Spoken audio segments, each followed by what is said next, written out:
saying that sitting down 30 minutes out of 40 minutes of a lesson to just look at the board and write, look at the board and write, look at the board and write is not as productive as becoming more creative, flexible in your learning plan, learning engagement with the children, focusing on activity-based learning, discovery learning, inquiry-based, all these forms of learning and so many others that you may also know are encouraging activities, they're encouraging engagement, they're encouraging good interaction, they're encouraging collaboration between children in classrooms. Now, it doesn't matter how big the classroom is. In fact, it's even more useful in a very big classroom for you to put them in groups, for them to understand how to engage with themselves. If they're used to doing it, they will understand the rules and it's not going to be as rowdy as you think.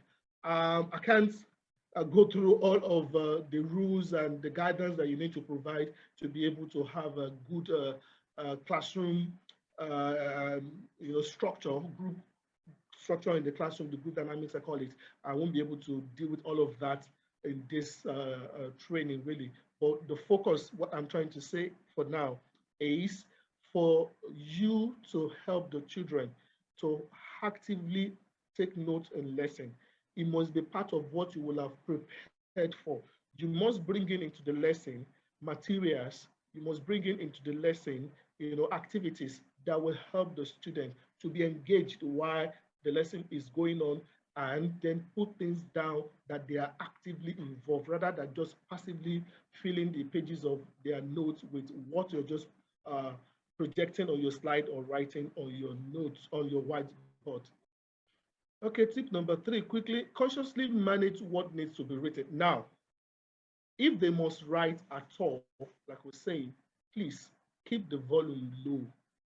Instead of making them to write sentences upon sentences that were lifted from the textbook, okay, let them write bullet points.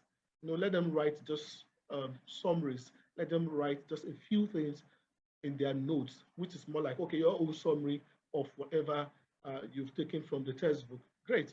And in the process of that, don't forget, let them engage with it. Before you even project yours, maybe you should give them time to also think, to also discuss and come up with their own points that you can then add whatever you're brought into class with, and then they can have that written down.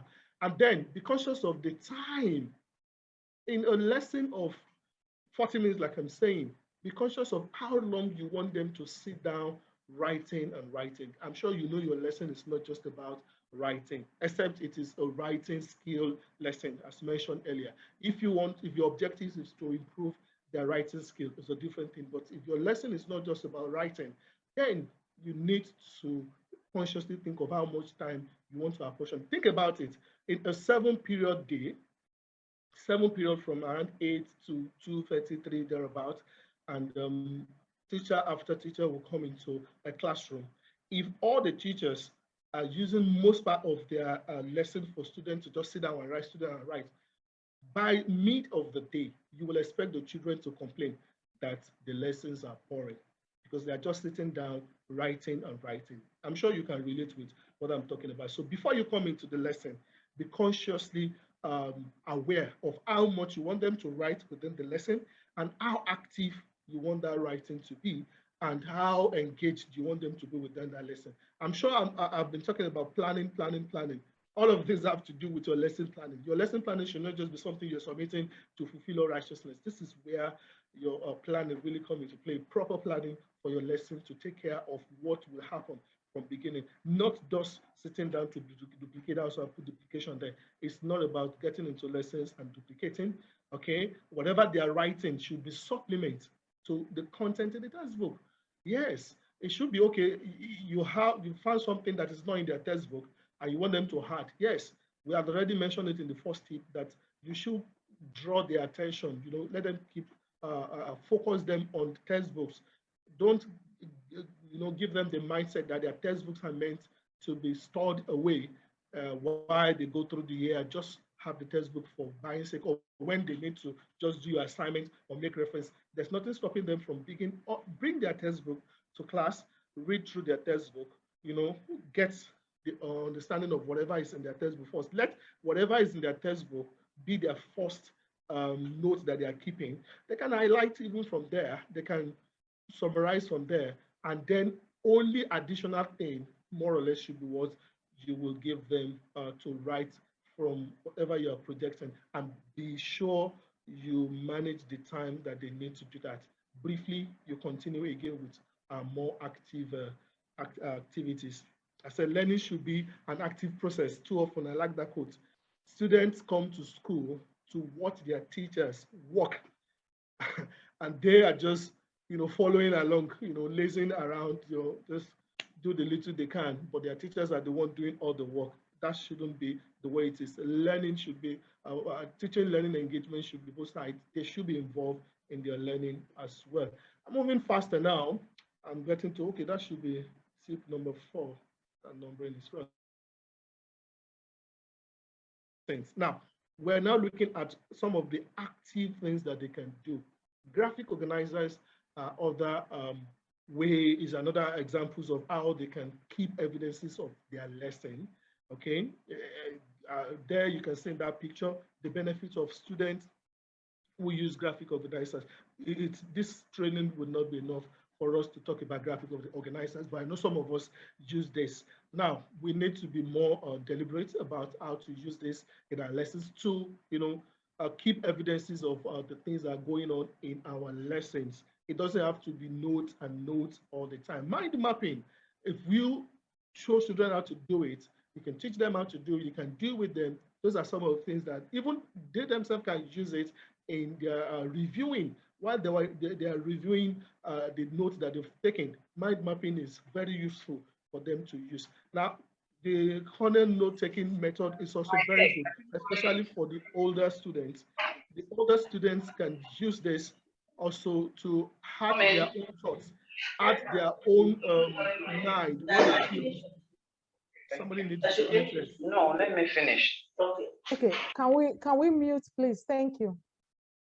Okay, they can also add their own thoughts to whatever you're giving them. Now, especially about note-taking method, it's about sharing the notes page in such a way that they will be able to write questions that come to their mind while they are engaging in a classroom, or while they are writing down, or while you're teaching, or whatever you're presenting to them, new concept, whatever it is. They can write quiz, they can write questions, they can write their own thoughts somewhere in the notes that they can go back to later. Now, this involves not just copying, it involves them taking note of what they are getting out of the lesson. So I just brought out these 3 examples. There are more other creative options that you can consider bringing into your lessons, and you can learn about them. All these are easy. Just type any of these on your Google search. You get more than enough materials with which you can learn about this. But like I said, these may be opportunities for us to come together to learn about them in future. If people are interested, we can look at 1 or 2 of them and come back and train ourselves specifically about some of these other creative options. But what I'm saying in essence is, instead of the children all the time sitting down and just raising up their head, putting it down, read, write down, and listen occasionally, there are other creative options of activities that can go on and that you can use, or that you can bring into your lesson to capture whatever it is that the children are learning while your lesson is going on. I'm getting close. So tip number, okay, this should be tip number 5 now. Now, consider, sorry. No. So consider other options that you can use as evidence of classroom engagement again. Now, this is similar to the other one, but this one is how you can keep this, how you can keep these evidences that you have got from your lessons. Okay, apart from just the notebook that you want to present, if you're doing formative assessments really in your lessons, you will discover that the formative assessment skills, strategies that you bring into your lesson are not just about student writing into notes. There are so many ways you can get feedback from your formative assessment, and then return feedback also to students.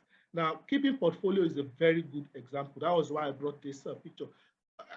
Portfolio can be simple, it can be a bit more complex. It depends on what you're trying to do as a teacher. It can be just a manual file where you keep their worksheets and the things that they do by themselves, their projects, their activities. It's just something a bit more personal that the children can use to show that they've gone through some stages of learning and engagement in your lesson over the week, over the times. And this portfolio sometimes can evolve into something that they can even use in future to provide evidence for themselves what they've done. Different aspects of the school can keep portfolios really. I've seen portfolios in the leadership program aspect of the school. I've seen portfolios even in classrooms. Talking about manual files, okay, in that regard, it depends on how you arrange it. The same way I mentioned earlier, you can go online and learn more about keeping portfolios. But when you keep portfolios, it helps to capture students' assessment in a more standardized way. It gives a footprint of what they have done, and the students will be able to also track whatever they are doing. Now, the notes that we're even talking about is part of what can be in their portfolio. It now depends on whether it is manual or digital. As you can keep manual portfolios, you can keep digital portfolios, which is better. Now, it depends on the facility that's now available to you as a school to use, as teachers in schools. So if you have the opportunity where students are using devices in school, then you should be able to create a digital portfolios where they can keep evidences. Now, they won't be keeping only just evidence of writing alone. They will give so many evidences. That was why I brought videos and others.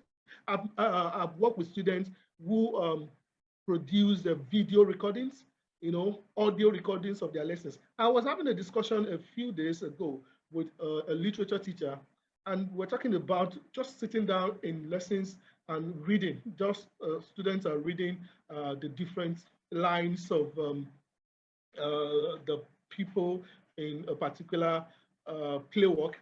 And I said, instead of doing that and they just read it and that was all, why don't you organize them in such a way that they can read and record what they have read and play it to them later? You can get it to the level of even them doing some kind of audio, radio audio drama and have it recorded. I think almost everyone should be able to do that with even our phones in schools, not to even talk of all big gadget that you may need to do that around lessons. So it depends on what you want the student to demonstrate that they are able to do and what you want to achieve. So just using this to say that it is not only the notes that should be kept as evidences of learning in classroom. You can be more creative in what you want to keep. Now, I think I need to mention here that if you're thinking of providing these evidences to parents and you think note is just one easy way to convince parents, to convince administrators, inspectors that yes, you're doing the right thing in your lessons, I believe that if you have other evidences and they are properly stored and managed, you can also, present that. And there's something I always like to say. All of us as teachers, parents, we are probably from the same societal influence and culture and all of that. So if schools are very serious about all these things, you can call the parents and let them understand what you're trying to do. If I'm a parent and my child brought out notes and I feel this note is not voluminous enough in quotes like most people will expect, and my child has a portfolio that shows me all the other things that they were doing in their lesson for that particular subject, and my child has a digital recordings of videos or whatever it is that of things they've done in their lessons, I'm going to begin to shake my head like, well, okay, it's not just about the notes. Now, some people will come back and say, while you are busy doing all of this, how do they prepare for exam? I think I just need to sign these notes again. It's clear from what Mr. Derek said earlier. We must be clear about the objective. What exactly are we trying to achieve in our lessons and as a school? Are we preparing them to just be passing exams, or we're preparing them for the future? We've cleared that in our previous training, and we'll still be referring to that. As a school, if your consciousness is just about them passing exam, all these that we're talking about will not stop them from passing exam. You can make use of this even to the advantage of passing exam. It depends on how you apply them. It may require some training. It may require some policy adjustment at the school. but the advocacy we're presenting here